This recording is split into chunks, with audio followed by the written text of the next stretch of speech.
बाहुबली नेता डीपी यादव का जलवा फिर बरकरार। गैंग से गद्दी तक डीपी यादव की दबंग दास्तान। सत्ता के गलियारों में डीपी यादव का दखल कायम।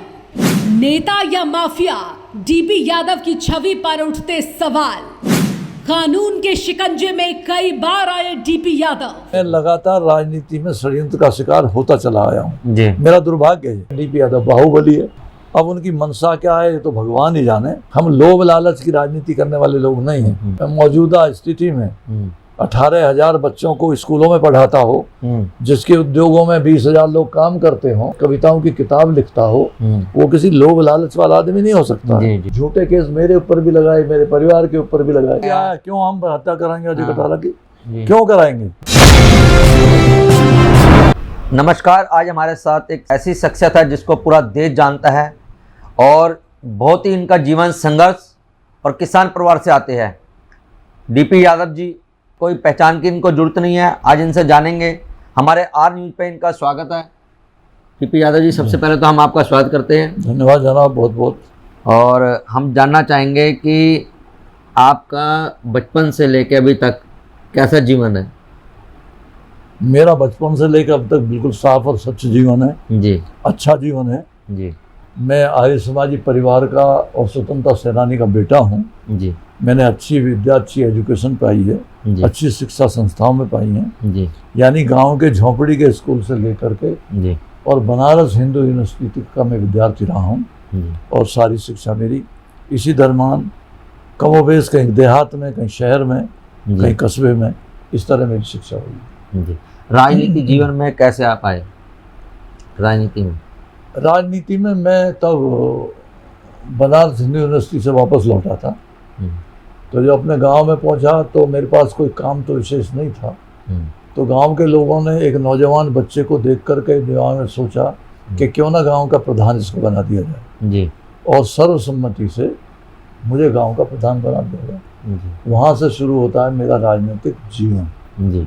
उससे पहले मैं पिताजी से जरूर पूछा था एक बार, जब मैं वहाँ से कॉलेज से लौटा था तो पिताजी ने कहा था कि भाई क्या करना चाहते हो? तो मैंने कहा जी मैं राजनीति में जाना चाहता हूँ। तो उन्होंने मुझे टोका और कहा कि राजनीति में अब बहुत सारे बहुत अच्छे लोग नहीं रह गए हैं और गांधीवादी राजनीति आज देश में नहीं है, तो तुम कोई दूसरा काम करो।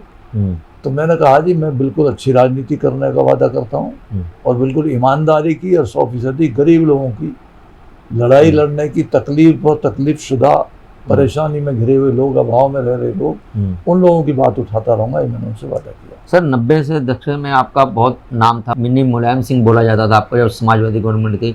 मुलायम सिंह के संग बहुत नाम जुड़ा आपका और उत्तर प्रदेश के मिनी मुख्यमंत्री भी कहा जाता था आपको। नहीं, वो तो सब कहा जाता था, लेकिन मिनी तो मैं इसलिए नहीं था कि मैं तो मुलायम सिंह से कम 1.5 फुट लंबा था, तो मिनी तो नहीं हो सकता मैं। लेकिन ये बात लोग कहते थे कि राजनीति में जी मैं मुलायम सिंह जी का निकट सहयोगी है, इसमें कोई दो राय राइट हैंड, कोई दो राय नहीं जी कि मुलायम सिंह जी बहुत सारे कामों में हम लोगों का उपयोग प्रयोग जी करते थे जी। और हम भी भरपूर मेहनत से उन तमाम नौजवानों को, किसानों और मजदूरों को उनके साथ जोड़ने का काम करते थे जो प्रदेश में बसते हैं, रहते हैं। तो ऐसा क्या हुआ जो फिर आप उनके खिलाफ चुनाव लड़े और अपना दल बनाए? और मुलायम सिंह यादव ने ही आपको नजरबंद कर दिया, हाउस अरेस्ट कर दिया। क्या ऐसा कुछ घटना हुई कि आपके जो इतने करीबी रिश्ते थे वो धीरे धीरे करके खराब हो गए? देखिए मैडम, राजनीतिक संभावनाओं का एक खेल है और किसी संभावना से इनकार नहीं किया जा सकता। मेरे बढ़ती हुई लोकप्रियता और समारोह में, सभाओं में नौजवानों द्वारा लगाए जाने वाले नारों से प्रभावित होकर के, बल्कि मैं कह सकता हूं कि मुलायम सिंह जी के साथ में भी कुछ ऐसे लोग मौजूद थे जो नहीं चाहते थे कि मेरा मुलायम सिंह जी का एसोसिएशन बहुत मजबूत होकर के और बहुत तेजी के साथ आगे चले बढ़े। उन लोगों ने अपना काम किया। उनमें कई लोग तो आज बेचारे यहाँ नहीं हैं। जैसे कि मैं नाम भी लेना चाहूँगा, एक अमर सिंह जी थे जी।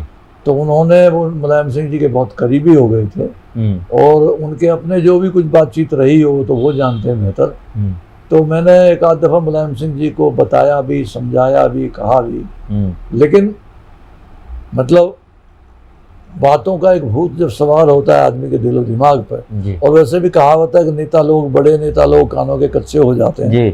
खैर, तो उस लिहाज से मेरे उनके बीच में थोड़ी थोड़ी बातें, और सबसे बड़ी बात दरार तो वहाँ आई कि जब मुलायम सिंह जी ने 98 में मेरी ही सिटिंग सीट पर, जहाँ से मैं लोकसभा का सदस्य था, वहाँ मुझे बगैर बताए और मेरी सीट पर नॉमिनेशन जाके फाइल कर दिया। उस वक्त भारत सरकार के प्रधानमंत्री अटल बिहारी वाजपेयी जी थे। तो मुझे अटल जी के यहाँ से संदेशा आया, फोन आया था आपको? हाँ, मेरे सेक्रेटरी ने, मैं तब MP हाउस में 15 बलवंत राय मेहता पे रहता था। जी बिल्कुल। उसने बताया कि PM हाउस से फ़ोन है, आपसे बात करना चाहते हैं।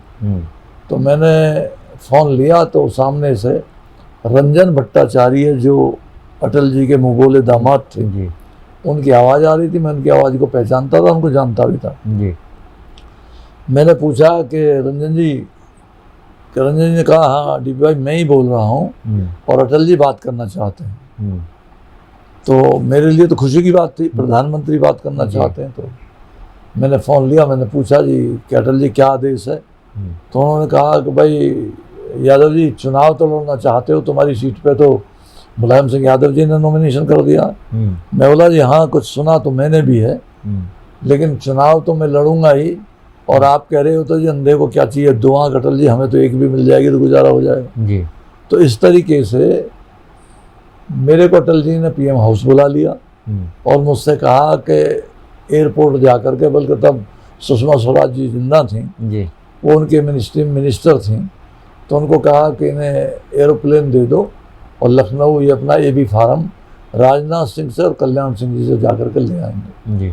मैं वहाँ गया तो उस टाइम पार्टी के अध्यक्ष राजनाथ सिंह जी थे UP में, और कल्याण सिंह जी चीफ मिनिस्टर थे जी। बिल्कुल। तो वो दोनों लोग मुझे मिले कालिदास मार्ग पे, और मुझे बिल्कुल सम्मान पूर्वक अंदर बैठा करके AB फार्म मेरे हवाले कर दिया गया जी। और कहा गया आप जाके नॉमिनेशन कर दीजिए। ये बात पहले ही अटल जी कह चुके थे अपने घर पे ही कि DP यादव जी आप हमारी पार्टी के उम्मीदवार के रूप में चुनाव लड़ना चाहोगे?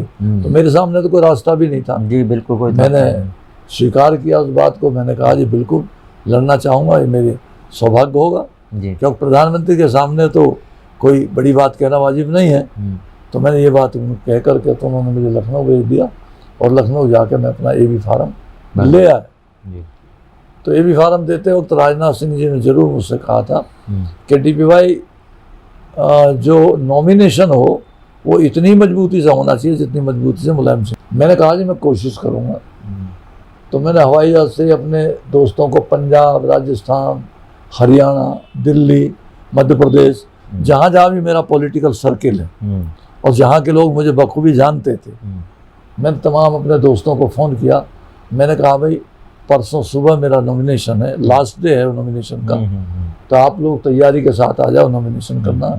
और ईश्वर की मेहरबानी है, नॉमिनेशन बहुत अच्छा हुआ। हमने भी देखा सर, वहाँ पे थे हम भी मौके पे जी। देखा गया कि वहाँ पे अपार जितनी लोगों ने उम्मीद की थी उससे ज़्यादा आपने जी हाँ पब्लिक थी जी हाँ। और वहाँ पे जो चुनाव लड़ रहे थे, हार जीत तो देखो अलग चीज, लेकिन सबके मुंह पे DP यादव था। नहीं चुनाव तो जैसे अभी आपने के सवाल कहा, अभी खुद ही आपके बयान है कि मेरे संग युवा और गरीब तबका बहुत था, तो क्या ये जब DP यादव आगे बढ़ रहा है, हर स्टेट के लोग पसंद कर रहे हैं, युवा बढ़ रहा है, बुजुर्ग बढ़ रहे हैं, इस वजह से तो क्या आपकी राजनीति डर नहीं करी? देखिए चुनाव तो मैं करीबन जीत गया था, इसको तो सारा मीडिया जानता है जी। यानी UK से लेकर BBC से लेकर के जर्मनी और जापान, दुनिया भर के मीडिया जी। जो बेचारे खेतों में कैमरा लिए घूमते थे जी जी, वो भी जब अलग से मिलते थे तो बोलते थे चुनाव तो आपके उसमें मजबूत स्थिति में है जी। बस उसी वक्त कल्याण सिंह जी की आखिरी मीटिंग थी, और उस मीटिंग में इतनी बड़ी गैदरिंग आ गई थी कि कल्याण सिंह जी मुख्यमंत्री होते हुए वो भी इस बात से ताज्जुब में थे। करीबन 1 लाख लोग मीटिंग में थे, तो उनको लगा कि चुनाव तो हम तो, कल्याण सिंह जी उस रोज कुछ जैसे मुख्यमंत्री, और कल्याण सिंह जी वास्तव में बड़े नेता थे और हैकर भी थे, तो वो उसमें अपने उस तरीके से बोल गए उस बोलने का रिएक्शन ये हुआ जी कि उसी रात को सरकार उत्तर प्रदेश की गिरा दी गई, जी जी और महज वो सरकार मेरे चुनाव में मुझे हराने के लिए गिराई गई। तो ये स्थिति मेरे और मुलायम सिंह जी के, हालांकि मुलायम सिंह जी का कभी हमने अनादर नहीं किया, वो बड़े नेता थे और बड़ों की तरह हम पहले भी इज्जत करते थे, आज भी इज्जत करते हैं। लेकिन चुनाव का जो वो हुआ वो इस तरीके से हुआ कि मेरे और मुलायम सिंह जी के बीच में, तो रात को ही जब सरकार गिराई गई तो मेरे पास 2 IPS ऑफिसर आए और उन्होंने कहा जी नए मुख्यमंत्री ने आपकी सुरक्षा के विशेष आदेश दिए हैं।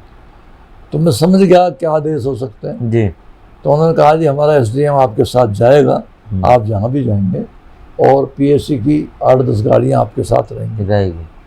मैं बोला आप कि आपकी सरकार जान हैं, को खतरा भी था जी। आप सरकार हैं और आप, हाँ हो सकता है उनको कोई ऐसा अंदाजा भी लगा हो, उनके पास ज़्यादा सूचनाएं होती हैं। तो ये सारा वाकया, इसलिए मैंने आपके बात का जवाब दिया, हाउस अरेस्ट जी जो किया गया इसलिए किया गया, ऐसे किया गया। फिर बीच में आपको फिर ज्वाइनिंग करी अखिलेश यादव के टाइम में, फिर आपको, लेकिन फिर जैसे करी कुछ लोगों ने फिर बाहर निकाल दिया। ये उस वक्त की बात है कि जब देखिए मुलायम सिंह जी बहुत ही राजनीति के चतुर खिलाड़ी थे जी। वो वक्त के अनुसार, अवसर के अनुसार, वैसे तो ज़्यादातर लोग अवसरवादी होते हैं राजनीति में, लेकिन उसके अनुसार अपने आप को बहुत तेज़ी के साथ वो बदल लेते थे जी। तो एक रोज़ उन्होंने मुझे बुलाया अपने दिल्ली वाले आवास पे और मुझसे कहा कि DP पिछली बातें भूल जाओ जी। कि पीछे क्या हुआ क्या नहीं हुआ, क्योंकि मैंने मुलायम सिंह जी के खिलाफ उसका एक रिट दाखिल कर दी थी चुनाव में हारने के बाद, और इलाहाबाद हाई कोर्ट ने मुलायम सिंह यादव जी को करप्ट प्रैक्टिस का दोषी मानते हुए वो चुनाव उनका रद्द कर दिया था। जी जी जी। तो ये कहानी भी उनके सामने थी। तो कुल मिला के मुझसे कहा पिछली बातें भूल जाओ और अब UP में सरकार बनानी है और तुम पार्टी के साथ आ जाओ। जी। तो आप मानते हो कि जैसे कि आपने, जिन्होंने आपको धोखा दिया, आप फिर उनके संगे, फिर आपकी इज्जत खराब करने के लिए उनको फिर आपको पार्टी से निकाल ये दिया? उनकी प्लानिंग राजनीतिक षड्यंत्र था जी। क्योंकि मैं क्यों राजनीति फिर आपकी हो डाउन गई जब मैं लगातार राजनीति में षड्यंत्र का शिकार होता चला आया हूँ। जी मेरा दुर्भाग्य है, जी कभी कोई उल्टा सीधा केस लगा दिया जाता है, जी कभी कोई बेवजह बदनाम करने की बात कर दी जाती है, जी। कभी DP यादव को एक ऐसे शब्द से जोड़ दिया जाता है कि DP यादव बाहुबली है। अब बाहुबली तो हमारे समाज में और हिंदू संस्कृति में हनुमान जी को कहा गया है, जी। तो हम तो हनुमान जी की धूल के वो पैर की धूल भी नहीं है। जी। वो तो महान एक योद्धा और भगवान राम के साथी थे। ना ही मेरा सबसे उसको ताल्लुक है, हम सीधे साधे लोग हैं, गरीब और अभाव में रह रहे लोगों की तरफदारी करते हैं, विद्यार्थियों की, नौजवानों की, महिलाओं की, सब लोगों की उस मोमेंट को जो परेशानी हालत में है, जो अभाव में है, जो तकलीफ में है, जो मुश्किल में है, उनकी इमदाद करते हैं। ये हमारी राजनीति है। जी। हम लोभ लालच की राजनीति करने वाले लोग नहीं हैं और ना ही कभी हमने अपने कैरियर में, जो आदमी खुद आज के मौजूदा स्थिति में 18,000 बच्चों को स्कूलों में पढ़ाता हो, जिसके उद्योगों में 20,000 लोग काम करते हों, जो अपने हाथ से कविताओं की किताब लिखता हो, वो किसी लोभ लालच वाला आदमी नहीं हो सकता है। जी। उसके मन को आप जान सकते हैं, देख सकते हैं कि उसका कैरेक्टर क्या है और उसका किस तरह का स्वभाव। आपने अपने राष्ट्रीय क्रांति वो पार्टी बनाई थी परिवर्तन, वो उसका राष्ट्रीय परिवर्तन दल अभी चल रहा जी। है मजबूती से। चुनाव में राष्ट्रीय परिवर्तन दल पूरी जोर शोर से हिस्सा लेगा अपनी ताकत के साथ। 2027 में आप चुनाव लड़ोगे? अरे हम लड़ेंगे, नहीं लड़ाएंगे। लड़ाओगे? अच्छा। हाँ जी। पूरे उत्तर प्रदेश में लड़ाएंगे। पूरे उत्तर प्रदेश में राजनीति में पूरे उत्तर प्रदेश में थे। राष्ट्रीय परिवर्तन दल के 4 MLA विधानसभा में थे। विधानसभा में हमारा कार्यालय भी था और पूरे जोर शोर के साथ हम उसी रूप में हैं। हमने गरीबों की लड़ाई लड़ी है, आज भी लड़ रहे हैं, आगे भी लड़। तो किसी पार्टी से गठबंधन करके लड़ा जाएगा या हो सकता है, मैंने कहा ना राजनीतिक संभावनाओं का खेल है। अगर जैसी स्थिति आएगी, जैसी हमारी कार्यकारिणी कहेगी, हमारे साथी कहेंगे, उत्तर प्रदेश की जनता कहेगी जी। और विशेषकर पश्चिमी उत्तर प्रदेश के लोग कहेंगे जी, हम उस तरीके से उस लड़ाई को लड़ने DP यादव जी, प्रदेश में चर्चा चल रही है कि आप उत्तराखंड से आप अपनी राजनीति जमीन तलाश रहे हो, इसमें क्या सच्चाई है?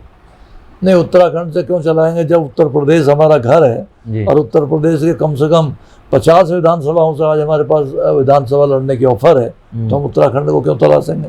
ऐसे ही पिछले दिनों लोगों ने एक बात कही, मध्य प्रदेश के एक लोकसभा क्षेत्र था, वो शायद खजुराहो के, वहां से मैं चुनाव लड़ रहा हूँ। मैं खजुराहो से क्यों लड़ूंगा जी?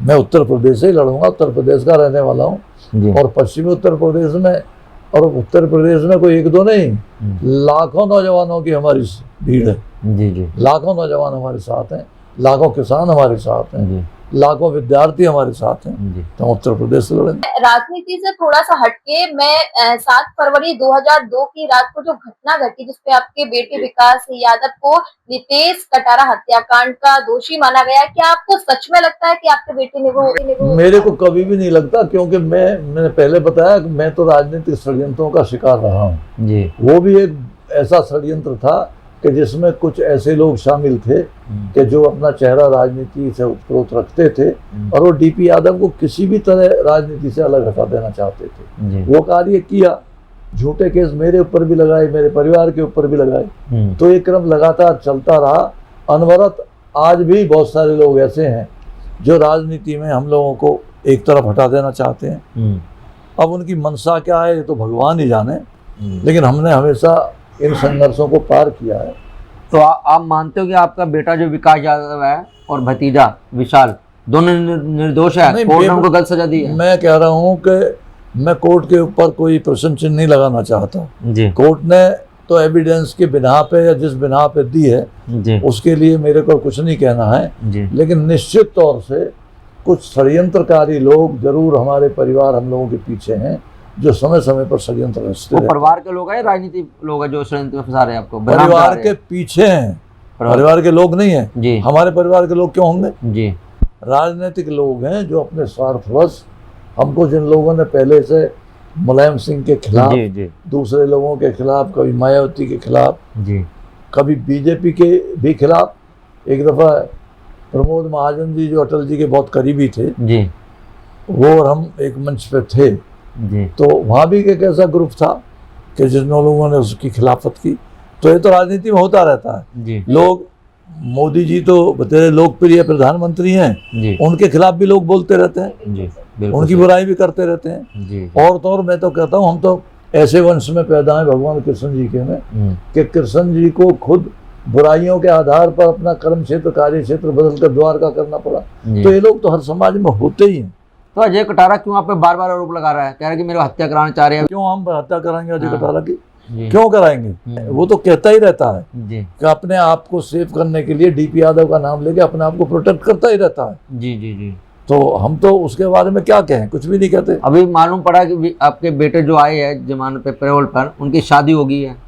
तब क्या बात है? शादी होना कोई गुनाह है? नहीं। तो आपने सुप्रीम कोर्ट से परमिशन ली थी सर? क्यों, काहे की परमिशन जी? ये आपको किसने कहा थी शादी की परमिशन लेनी पड़ती है? जी जी। क्यों? जैसे पैरोल पे आते हैं तो जैसे उन्होंने लिखा कि निजी जिंदगी के काम करने के लिए आप तो पढ़े लिखे आदमी हैं। सर ये हमारा व्यक्तिगत नहीं है। एक्चुअली अजय ने अपने एक इंटरव्यू में ऐसा कहा है कि माँ का बहाना लेकर वो घर आया है। मैं कहता रहा हूँ, अपने आप को समाज के सामने बेचारा साबित करने की कोशिश करता रहता है। कभी कहता केस मेरा चैलेंज है, हमने एक भी केस आज तक कभी अजय कटारा के खिलाफ किया हूँ, मेरा चैलेंज। सर उन्होंने तो ऐसा बताया कि 37 से ज्यादा केस है जो। मैं कह तो रहा हूँ, मेरा चैलेंज है। डीपी यादव ने 10 बार जान से मारा। बेईमानी उगाई करने वाले लोग हैं जी। इससे मांग किसी की धरती ले, किसी का प्लॉट ले, किसी से बेईमानी कर, किसी को डरा, किसी को धमका, ऐसे लोग हैं। मैं उनके खिलाफ ना तो कुछ कहता हूँ ना ज्यादा बोलना चाहता हूँ। तो सर इस तरीके से ऐसे घटिया लोगों के खिलाफ मैं कुछ बोलूं, ये मेरे खुद ही शोभा नहीं देता। सर जिस तरीके से आपके पीठ पीछे लोग बार करते रहते हैं, तो आपके कई सारे दुश्मन भी है, तो इस तरीके से तो आपको अपनी जान का खतरा भी रहता होगा। हाँ रहता है, वो तो समाज में रहते हो तो खतरा तो आदमी को जो रोड पर निकलता है तब भी रहता है। ये तो कोई नई बात नहीं है। कहीं बीमारियों का खतरा, कहीं समाज विद्रोहियों का खतरा, कहीं देशद्रोहियों का खतरा, कहीं सामाजिक लोगों का खतरा, वो तो रहता ही आदमी। सर कोर्ट से पता चला कि विकास यादव की 25 साल से पूरी होने 27 को बाहर आ जाएंगे सुप्रीम कोर्ट का, हमें जो जानना है। लेकिन वो जो अजय कटारा जी है वो कह रहे हैं वो उम्र कैद की सजा कभी जेल से बाहर नहीं आएंगे। उसको क्या है, बाहर आ जाएंगे तो आएंगे, अपनी बाहर है क्या जी? तो कोर्ट करता है, वो तो कोर्ट की अपनी बात है। उसमें अजय कटारा कौन होता है और कोई कौन होता है? तो जो दर्शक आपको देख रहे हैं उनसे आप क्या कहना चाहोगे? नहीं, दर्शकों के प्रति हमेशा हमारा सम्मान है और हम चाहते हैं कि देश प्रेम में, राष्ट्र में ज्यादा से ज्यादा हमारे देश के लोग काम करें, अपने राष्ट्र को मजबूत बनाएं, अपने जो माहौल है उसको बहुत ही सहृदय पूर्वक भाईचारा, भाईबंदी, आपसदारी, इस तरह का माहौल हम लोग आपस में कायम करें और वो देश के लिए बहुत ही शुभ चिंतक के रूप में हम लोग साबित हों। ये देश तो पुरानी परंपराओं, पुरानी संस्कृतियों का देश है, धार्मिक आस्थाओं का देश है। उसी तरीके से परंपराओं को मान करके उसे आगे बढ़ाने का काम होना चाहिए और समाज में स्वस्थ परंपरा और अच्छे राजनीतिकों का साथ दे करके उनको समाज के काम में लगने का, प्रेरित करने का काम करना चाहिए। तो मंत्री जी, और जैसे आप अभी बताया आपने कि मेरे कॉलेज चल रहे हैं, मैं शिक्षा दे रहा हूँ और इतने गरीब लोगों को भला करूँ, तो लड़कियों की शादी कराई सुनने में आया आपका, तो उसके बारे में कुछ बताइए। भाई मेरे क्षेत्र एक गरीबी भरा हुआ क्षेत्र है, जैसे कि बदायूं है, जैसे कि संभल है, जैसे कि वो एरिया है जो गंगा पार का एरिया है, उसमें पश्चिम उत्तर प्रदेश की तरह ज्यादातर लोग well off well to do नहीं, तो उनके बीच काम करने में कहीं गरीबों के लिए उनके बच्चों की फीस देनी पड़ती है, कहीं उन्हें किताबें देनी पड़ती है, क्योंकि हम भी उन गाँवों में से गुजरे हैं, हमने भी वो गरीबी देखी है। तो गांव देहात के लोगों का काम करने में हमारा हमेशा रुचि रही है कि गरीब बच्चों के बीच, गरीब लोगों के बीच, गरीब किसानों के बीच काम किया जाए ताकि वो आगे बढ़ सकें और अपनी जिंदगी को बढ़िया ढंग से जी सकें। मंत्री जी, मैंने आपको बहुत इंटरव्यू देखे हैं, आपको लोग तरह तरह से पुकारते हैं, कोई बाहुबली, कोई अपराधी, कोई महात्मा, कोई नेता, और तो मैं भी आज सच्चाई जानना चाहता हूँ, आपके साथ हूँ। देखो ना, ना तो हम कोई बाहुबली हैं, ना हमने कोई अपराध किया है। अपराध करते तो आज तक जो भी एलिगेशन हम पे लगे, माननीय कोर्टों से, अदालतों से हम लोगों को हमेशा सह सम्मान उनसे बाहर किया। राजनीति में अभियोग लगते रहते हैं, कोई नई बात नहीं, लेकिन उनका हमने सामना करके अपनी बिना पे अपने आप को बताया, तो कोर्ट ने हमेशा हमारे उसमें निर्णय किया। तो कुल मिला करके हम कोई ऐसा काम ही नहीं करते जो इलीगल हो। आज तक निगम तो किसानों के और खेतों में जीने रहने वाले लोग हैं, उसी तरह मेहनत करके आगे आने का काम किया है और उसी तरह की सेवा लोगों की है। मेरे क्षेत्रों में जाकर के कभी आप दरियाफ्त कर लेना कि कैसा करती है, जनता से आपको जवाब मिल जाएगा। तो बाहुबली के नाम पे और दमनगी नाम पे ना, इसके बारे में क्या? हम एक स्वतंत्र सेनानी के बेटे, वो स्वाभिमान तो हमेशा रहेगा, उसको तो ना कोई छीन सकता ना कोई मार सकता। तो कुल मिला के हमारा स्वाभिमान यही है कि हम अच्छी तरीके से अपने अच्छे कर्मों के आधार पर, हम तो भगवान कृष्ण की गीता को मानने वाले हैं, कर्म करने वाले हैं, तो उसी तरीके से समाज में एक अच्छा वातावरण बढ़िया तरीके से चलें और लोगों को जोड़ करके देश की भलाई के लिए आगे लेके आए, यही हमारा मकसद है। तो बहुत बहुत धन्यवाद यादव जी हमारे साथ जुड़ने के लिए और अपना कीमती समय हमें देने के लिए। जी धन्यवाद।